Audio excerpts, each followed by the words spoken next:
Okay, for today's video guys, magluluto tayo ng sing-aling. At ang kakailanganin nating ingredients, ang cheese powder, ang mike na maninipis, at ang cooking oil. At iset aside natin ang ating plastic para mamaya sa ating packaging. Ayan. At ayan, nagsalang na tayo ng langis sa ating kawali.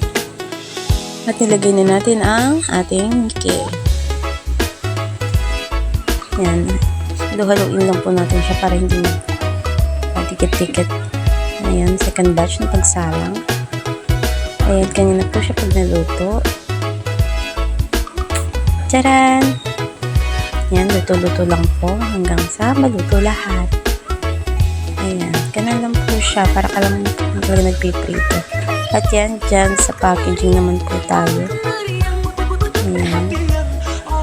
Medyo dinurog-durog ko lang po siya kasi nga hindi kasya sa ating plastic. Pwede naman po kayong gumamit ng kahit anong plastic. Pero yan na po kasi ang available sa akin na plastic. Kasi po nagtitinda po ako ng yelo. So, nilagay ko sa plastic ng yelo. Recycle na din. Reuse, recycle, reuse. Chares. At ayan na po siya, nakagawa po tayo ng 10 pieces. Ibebenta po natin siya ng 15 pesos.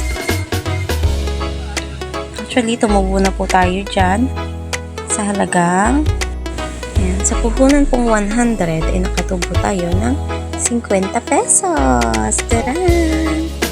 Kasama na po dun yung pagod natin sa pagtitinda. Taran!